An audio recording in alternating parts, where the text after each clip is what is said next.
Bien, tema 5.2.1 de el curso de Switching, Routing and Wireless Essentials.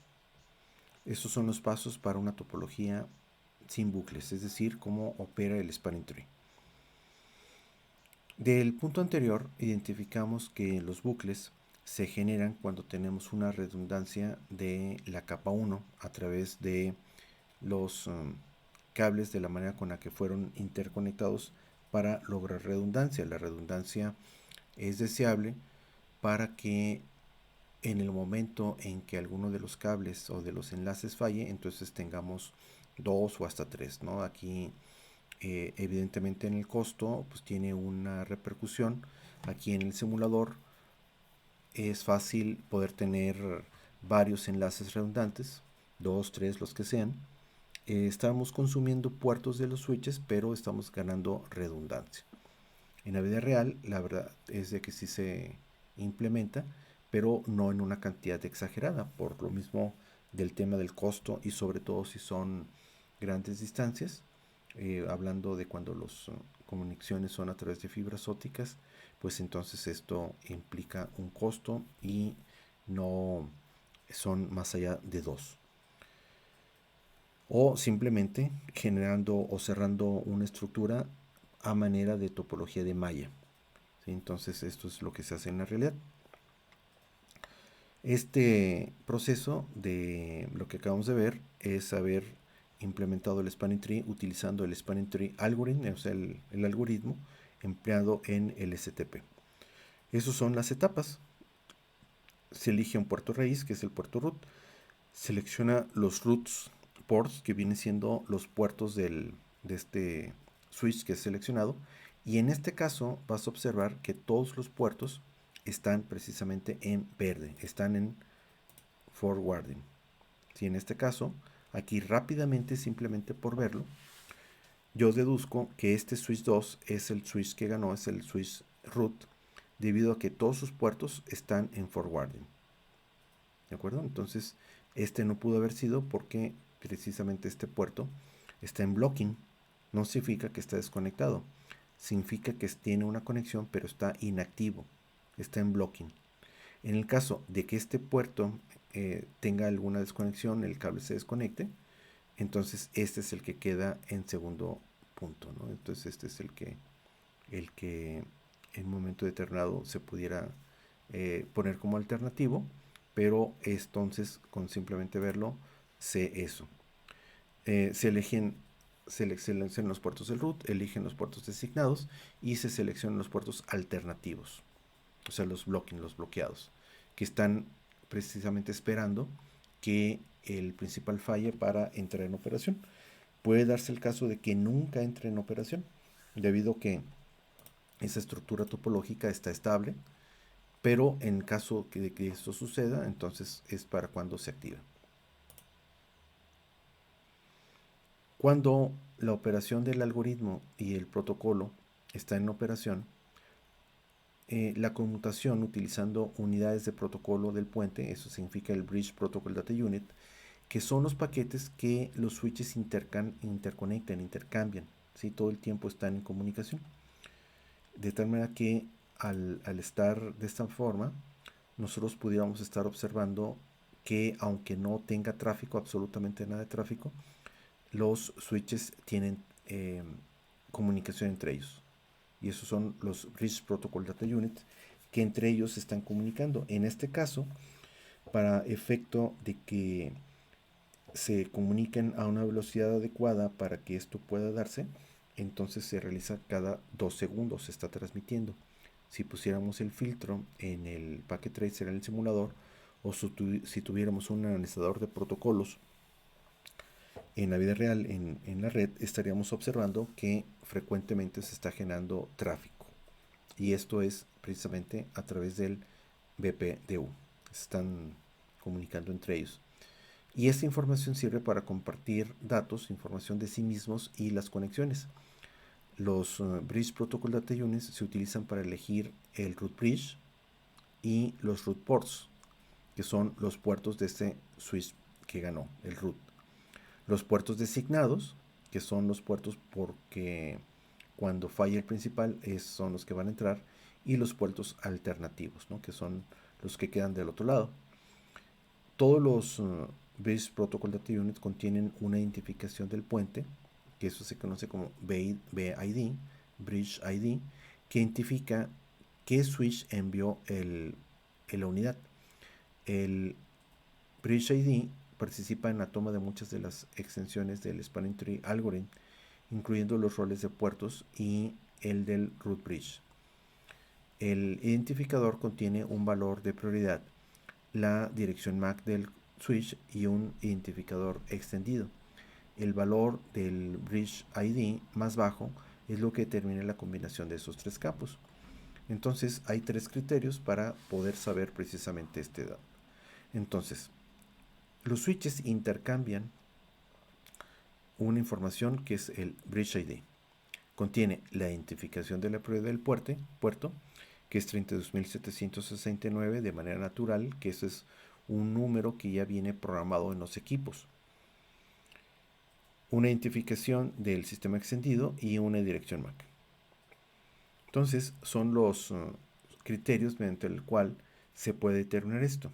Les había explicado que dependiendo de este sistema, de esta secuencia del algoritmo, si los switches de manera natural se interconectan, es decir, no han sido programados, todos van a tener la misma prioridad, es decir, 32.769, o sea que no se descarta.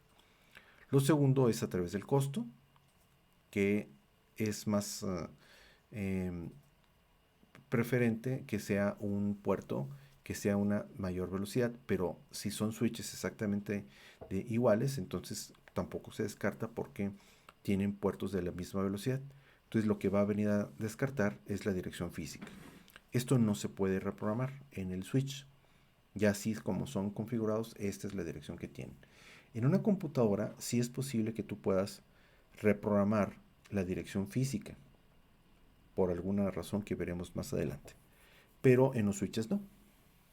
De tal manera de que esto es seguro en términos de cómo poder hacer que esto opere. A fin de cuentas, lo que vamos a hacer para definir cuál es el switch que nosotros queremos que quede como principal es modificar la prioridad, bajándolo en rangos de 4096 en 4096. ¿Sí? Entonces, el que sea el de todos los switches, con que configuremos en uno solo de ellos la prioridad más baja, con eso es suficiente para que el algoritmo determine que ese es el switch que va a ganar. Esto ocurriría cada vez que se reinician los switches y de esa manera entran en concurso y automáticamente se descartan todos los demás porque este es el principal. Cuando no es así, cuando no están configurados, entonces lo que va a determinar es la dirección, la velocidad de los puertos, que en muchas ocasiones también no convendría que fuera de esa manera porque pudiera quedar en algún caso de que el switch que gana sea el no conveniente desde el punto de vista geométrico, y finalmente quedaría el de la dirección física, que todavía es peor porque pudiera quedar el switch más menos indicado desde el punto de vista geométrico que sea el ganador. Entonces nosotros lo vamos a determinar manualmente cuál es el que esto ocurra. Cuando este switch sea sustituido, es importante que esta configuración del spanning tree sea transferida al nuevo switch que por sustitución va a quedar en ese punto, y de esa manera va a seguir operando normalmente. Entonces, la prioridad del puente, como ya les había comentado, tiene este número que ya está predefinido, y los números que puede tener es desde el 0 hasta el 61.440, y aumenta en rangos de lo que les había comentado, de 4096. Entonces, no puedes bajar este número simplemente a 32.767, por ejemplo. Eso no es un número válido. Cuando estemos haciendo esa parte de la práctica, en la configuración del número, tú puedes poner el signo de interrogación para que veas los números que están en rangos de 4096, y de esa manera pongas un número válido. No puede ser simplemente un número que a ti se te ocurra inferior a este o superior.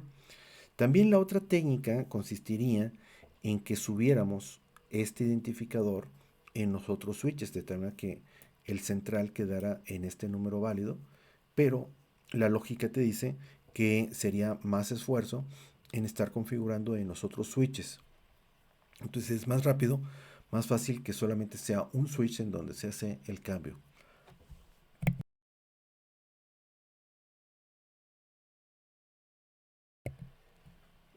El sistema de extendido de ID, en este caso, se genera por un valor decimal agregado al valor prioridad del puerto ID para la identificación de la VLAN. Para este caso es lo que se transmite por el Bridge Protocol Data Unit.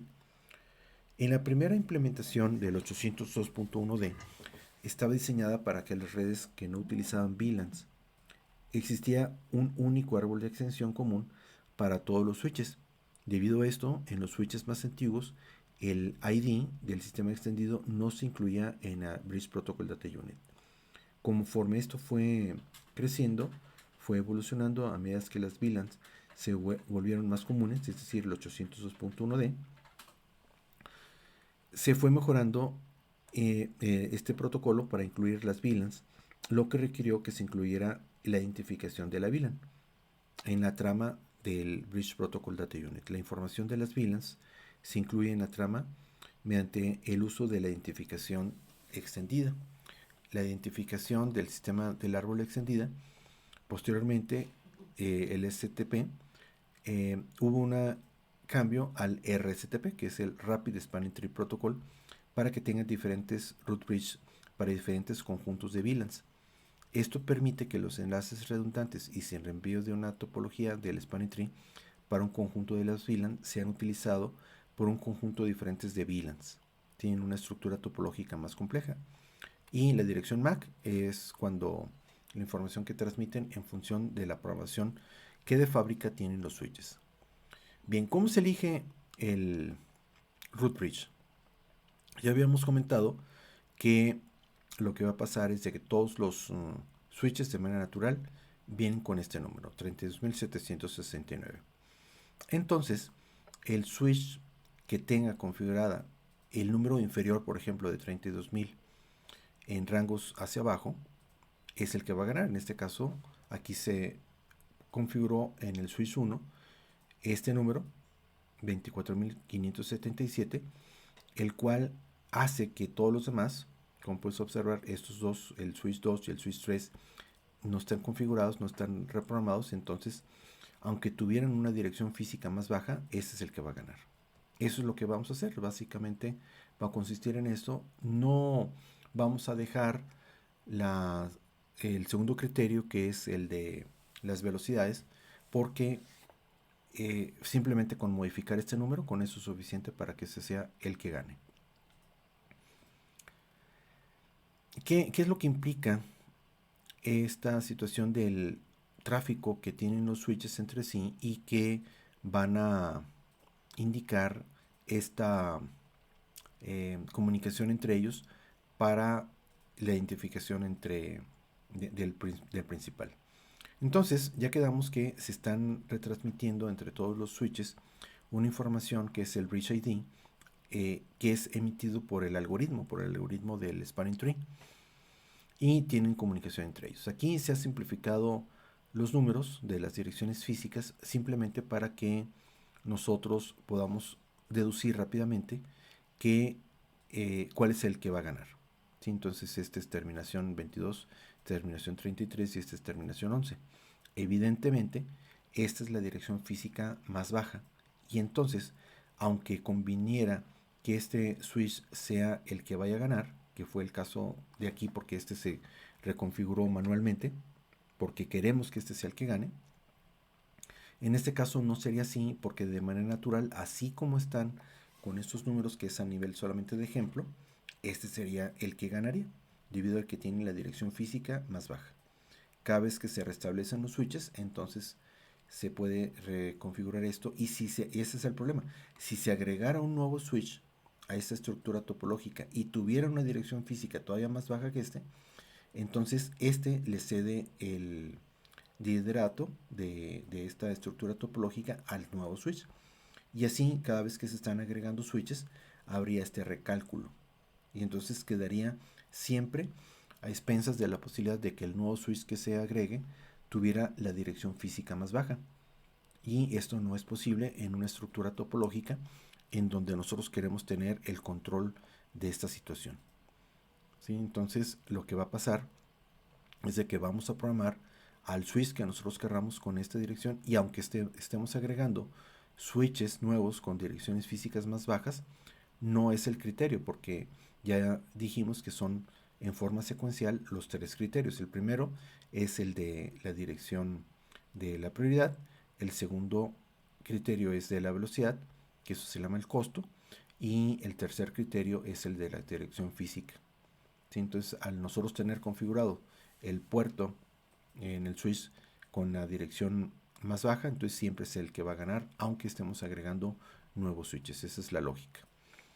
El costo, que es el otro criterio que les decía, está en función de las velocidades y simplemente es un número que se asigna por el tema de esas velocidades. Entonces, son los números que un cálculo, simplemente son números que se han asignado y que para 10 gigabits en términos de STP del 800.1D es 2 y en términos de RSTP es de 2000. 2000 que simplemente es una unidad, no es dimensión, no es un cálculo, simplemente son los números que se les asignaron para poder identificar cuál sería el que va a ganar. Para 1 giga sería 4 y para RSTP sigue siendo 2000. Para 100 megabits es 19 y para RSTP sería 20.000 y 10 megabits sería 100 y para RSTP sería 200.000. Entonces, son simplemente los números que se les va a asignar con respecto a las velocidades que tienen los puertos. Puede darse el caso en que topológicamente alguno de esos puertos, por ejemplo, otra vez que este fuera un switch que tenga una alta velocidad de 1 giga, por ejemplo, y este que es el que queremos que sea el principal, pero tenga una dirección de 100 megas. Entonces el que va a ganar otra vez es este. De tal forma de que, aunque hay manera con la que se puede discriminar esto en términos de velocidades, no la vamos a usar. O sea, está hecho para que haya una forma con la que se pueda identificar cuál es el que va a ganar, pero esta es la peor. Simplemente existe por parte del algoritmo, pero no lo vamos a emplear. Vamos a utilizar directamente el de bajar la dirección de la prioridad. ¿Cómo se elige los puertos raíz?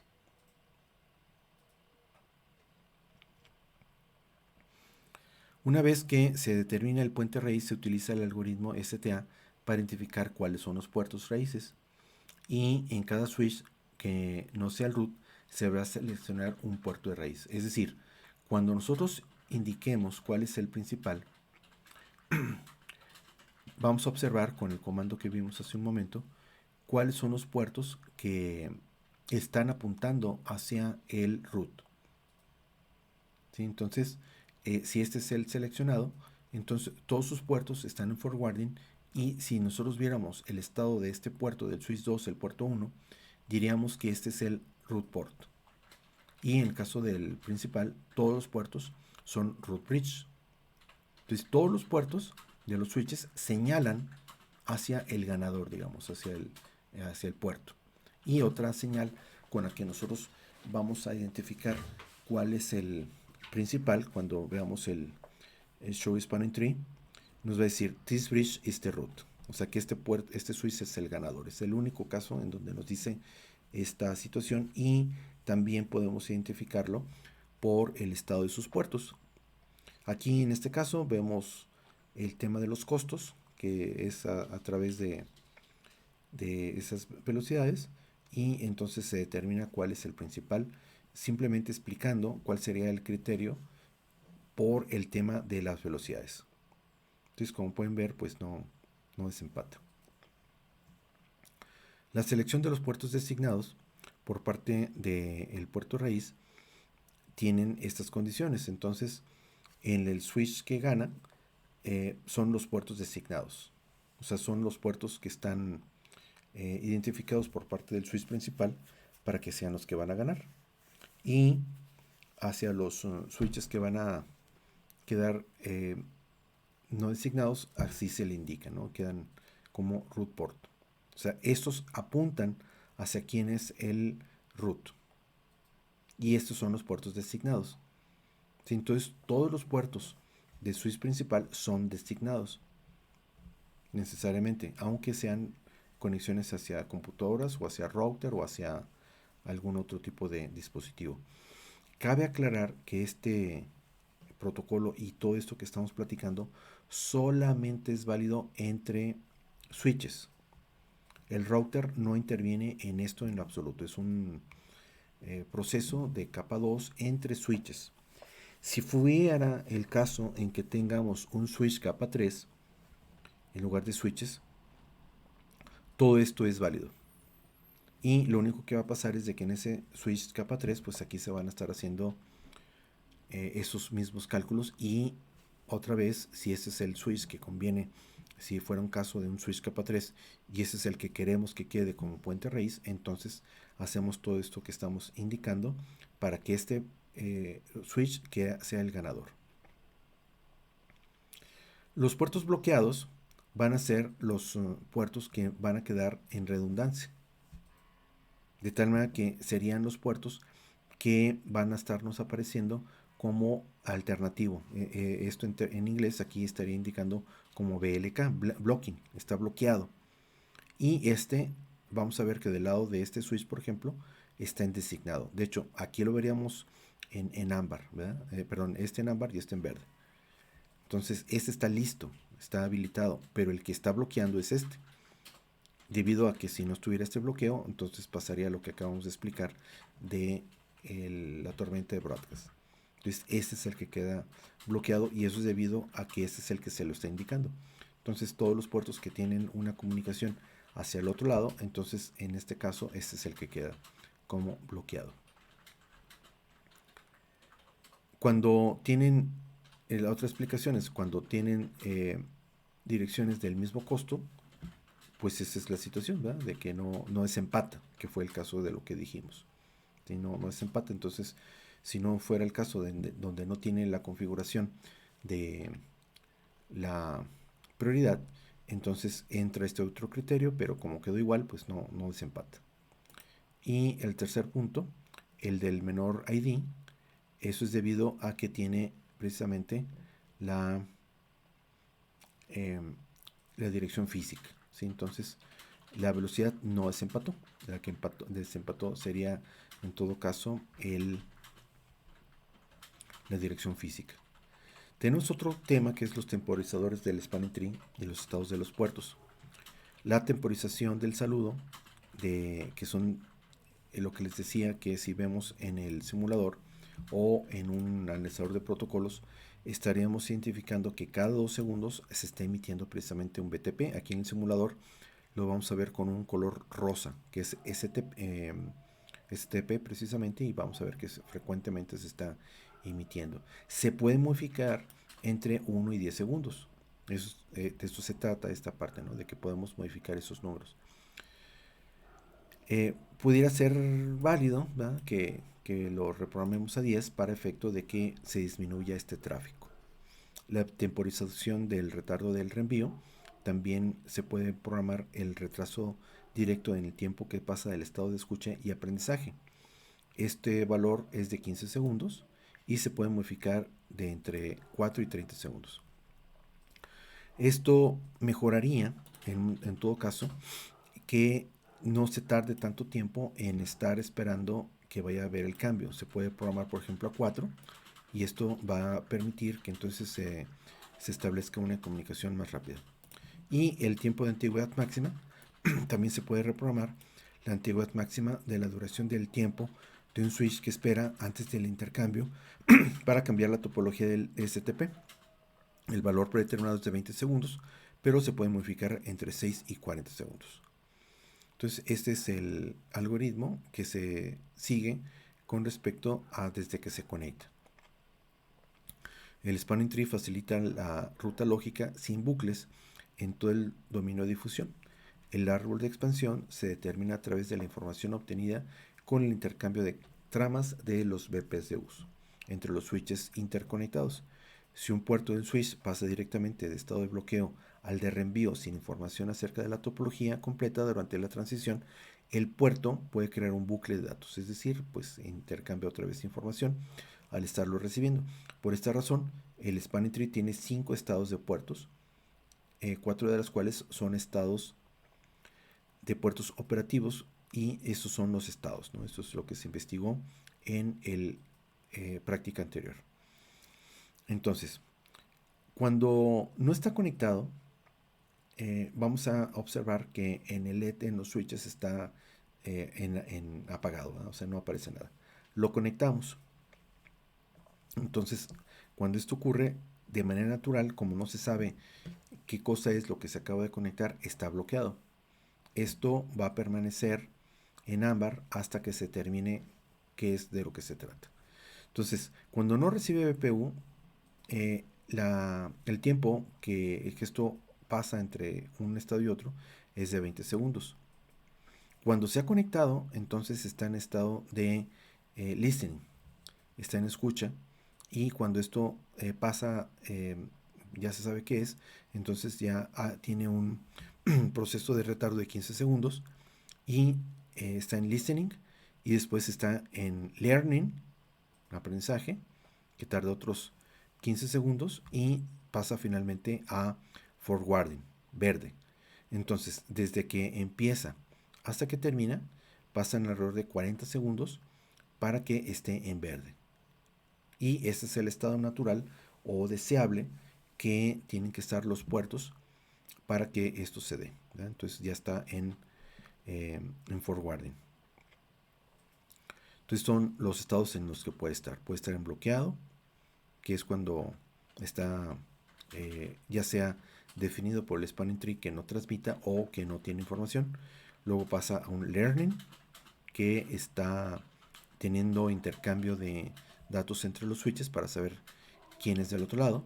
Está en learning una vez que se han establecido esos parámetros, y pasa a forwarding. El otro estado, que puede ser un puerto en donde lo apagamos, puede ser deshabilitado, ¿sí? Entonces es diferente deshabilitado a bloqueado. Deshabilitado es de que el puerto está apagado. Entonces es cuando entramos al puerto particular y le decimos shutdown. Está deshabilitado, aunque estuviera conectado y aunque haya conectividad, energía, pues datos del otro lado, no va a funcionar. Y es diferente a bloqueado, blocking, que es el término o el punto en donde el spanning tree lo pone en operación para efecto de que permita dejarlo en espera para que pueda operar. Y aquí da los detalles entre cada uno de ellos, qué es lo que pasa cuando está bloqueado. Sí está recibiendo, pero no está funcionando, no retransmite tramas, ¿sí? Pero ahí está en espera, en blocking. En escucha está recibiendo y enviando, no se está actualizando y tampoco se transmiten tramas. Es decir, cuando está en escucha no se puede utilizar ese puerto para transmitir y recibir información. Lo mismo tampoco retransmite información cuando está aprendiendo. Solamente transmite información cuando está en forwarding, en reenviando. Ya cuando está aquí en este nivel es porque ya se sabe quién está del otro lado y está autorizado, vamos a decirlo así, para que esté enviando información. Cuando está deshabilitado, cuando está apagado el switch, pues ni intercambia información ni retransmite datos, ¿no? Es cuando está apagado el puerto. Tenemos otro tema que es per VLAN spanning tree. Entonces, todo esto que hemos estado hablando tiene que ver con cuando hay una sola VLAN. Pero en el caso de que haya más VLANs, entonces entra esta operación que es el per VLAN spanning tree. Bien, vamos a ver hasta aquí. Te voy a dejar haciendo el quiz del 5.2.12 para comprobar la operación del spanning tree.